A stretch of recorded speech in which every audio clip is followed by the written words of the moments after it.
What if I told you the Lakers are about to flip the entire Western Conference chessboard without making a single blockbuster trade tonight? What if the thing we've all been arguing about, pace, spacing, identity, crunch time pecking order, was already being rewired in silence at the practice facility, and the rest of the league hasn't caught on yet? What if the question isn't, can this roster win, but are we ready for how different it's going to feel when it does? Stay with me, because the next few minutes might change the way you see this team's ceiling. Welcome back to Lakers News, Fan Report. Smash a like, sub if you breathe purple and gold, and strap in. I'm going to walk you through the whispers, the on-court breadcrumbs, and the logic behind a shift that could define the next 2 seasons in Los Angeles. I'll talk rotations, closing lineups, how the stars are being staggered, and why the actions you'll see in the first 5 minutes of games will look nothing like the last 5 minutes. And yes, I'll get to the headline everyone's dancing around, but not yet. Before we spill anything, context matters. The West is a loaded freeway at rush hour. You don't bully your way through it. You plan exits, time gaps, and keep your engine cool. Last year's version of the Lakers had moments of brilliance and stretches of identity drift. We debated whether raw talent could beat continuity. We debated whether give the ball to the star and pray could live through 7 games of scouting. We debated a lot. What we didn't do enough was ask the most important question. What do our best players actually do better than 28 other teams can guard? Because here's the uncomfortable truth. Great rosters win games. Great identities win series. And identities aren't speeches. They're habits. What you rehearse, what you default to under stress, what every role player can predict when the noise gets loud. The Lakers have been collecting the right parts. The secret is how you click them together when the air gets thin. So let's talk parts without giving away the diagram. One star manipulates angles like a pool shark. He doesn't beat you. He moves you where he wants you and scores from there. One big has the kind of soft hands and ground coverage timing that turns mediocre windows into high-percentage finishes. One legend still bends defenses by gravity alone, even if the ball doesn't live in his hands every trip. One guard is a connective tissue playmaker who punishes late help by living in second-side space. If you know, you know. If you don't, keep listening. There's also a philosophical lane change happening that we haven't fully embraced. Control is a weapon. The league is obsessed with tempo and threes. The Lakers' advantage may be something older and scarier: possession control. Fewer empty trips, cleaner glass, deeper paint touches, and a shot diet that ages well in May. You don't have to race a track meet if you can force everyone into a half-court exam they didn't study for. And yes, size still matters.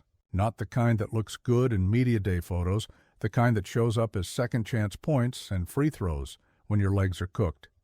The kind that makes other teams guard for 20 seconds twice in the same possession. The kind that lets your shooters breathe because help has to come from somewhere, and somewhere is a person who doesn't actually want to leave the corner. I know what you're thinking. If all this is true, why didn't we see it sooner? 2 reasons: timing and trust. Timing, because schemes like this don't glue overnight. You need reps, terminology, and a shared map of the floor. Trust, because the most powerful evolution on a team with multiple stars is when one of them says, give up a little now, get back double later. That's not sacrifice, that's investment. So here's my promise for today's breakdown. I'm going to show you why certain preseason sets were not random.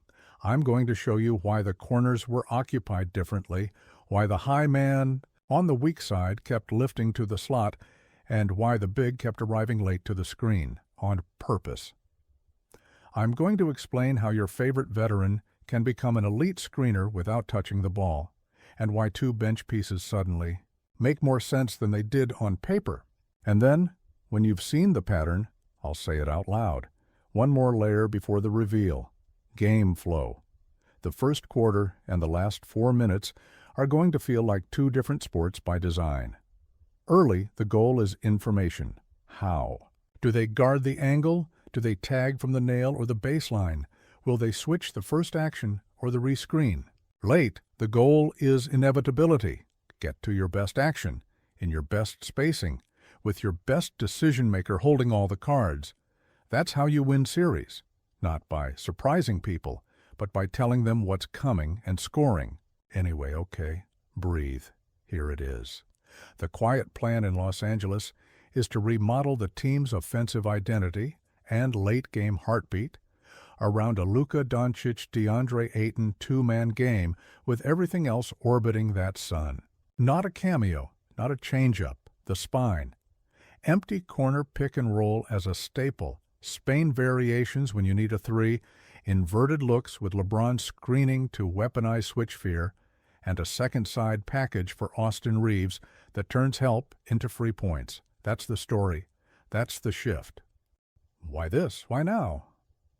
Because Doncic is the league's most ruthless advantage creator when he gets to choose the coverage, and Ayton is a rare five who rewards patience, soft catches, touch in the short roll, vertical threat without needing the ball to stop. You're not asking DeAndre to be someone he's not. You're asking him to do what he already does at a volume the scheme finally justifies. Give the maestro a willing big, give the big a predictable meal, and let efficiency do what hype can't. Picture the base look. Empty right corner, Luka up top, Ayton at the left slot, shooter parked weak side corner, second shooter lifted two. The wing, LeBron at the dunker or lifting late depending on the matchup. Luka snakes middle. If the on-ball defender dies on the screen, it's pull-up range. If the big plays drop, short roll to Ayton at the nail, one dribble floater or kick. To the corner if the low man tags. If they switch, you punish both ways. Luka hunts the mismatch or you invert, and let LeBron screen the next action, forcing a switch onto someone who can't live there. Nothing flashy, everything inevitable. Defenses counter by peeling from the top or stunting hard from the wing. That's where Reeves earns his paycheck. He's not just a connector. He's a second-side creator who turns stunts into closeouts, and closeouts into layups or lobs. The beauty of this remodel isn't that it crowns a new hero. It gives your role players predictable jobs. Rui knows where his corner touch points live. Smart, or whoever soaks the tough assignments, knows when to cut behind ball-watching help. Everyone eats because the menu doesn't change every night. And let's talk about LeBron in this world, because this is where a lot of people get nervous. No, he's not being reduced. He's being weaponized. Off-ball LeBron is a nightmare. Ghost screens that force miscommunication. Duck-ins on smaller wings. Back cuts when defenders show chest to Luka. When he does take the on-ball load, it's against a compromised defense that's been warped by the primary action all night. That's how a 40-year-old still breaks games, selectively, surgically, with the hammer in moments that matter. What about the moments when the two-man game stalls? That's where the variations matter. You can run Spain PNR, back screen on the drop big, with Reeves screening Ayton's man and popping to the arc. You can invert entirely and let LeBron handle, while Luka screens, switch it if you dare. And then enjoy the matchup tremors on the next possession when they try not to get burned twice.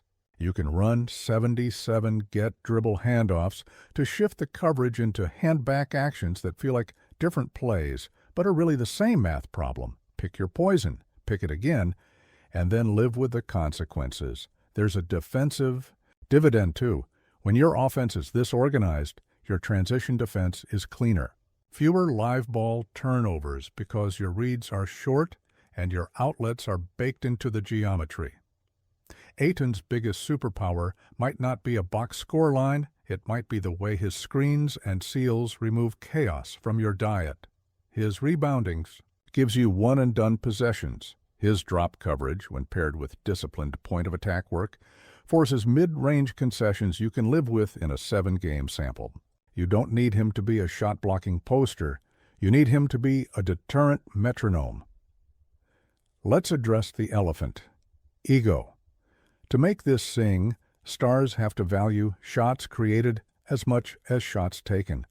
Doncic has already shown he can torture defenses by passing them to death. Ayton's best moments come when he devours the touches he gets without chasing the ones he doesn't. LeBron's greatness has always included playing the right way, even when the right way is the hard way. If those three truths stay true, the ceiling lifts from dangerous to inevitable. Rotations. Expect intentional staggering, so one of the two pilots, Luka or LeBron, owns every minute, with Ayton anchoring both groups more than you think. Early second quarter. Bench shooters, Ayton at 5, Luka in conductor mode. Mid-third, LeBron with second side creators while Luka rests, then the closing group you can already picture: Luka, LeBron, Reeves, Rui wing, Ayton, dictating matchups. If an opponent goes 5 out to pull Deandre up the floor, the counter isn't panic. It's switching the first action and showing a late peel from the nail, betting on your backside rotation to shrink the lane and your wings to finish possessions on the glass. Will there be clunky nights? Of course. Some teams will top lock the corner and sit a weak side big in Luka's lap. Some will blitz early to turn him into a 40-foot passer. Some will switch everything and pray you miss. That's where patience and layering come in. The more reps you stack, the more counters become instinct. The more instinct you have, the less your opponent's plan matters. Playoff basketball is a test of how few decisions your best player has to make with 2 seconds left on the clock. This remodel is designed to make sure those decisions are always the right ones, or so simple it barely counts as a decision at all. And for the fans who love the intangible stuff, this is for you. There is a psychological calm that descends on a team when everyone knows where to stand when the storm hits.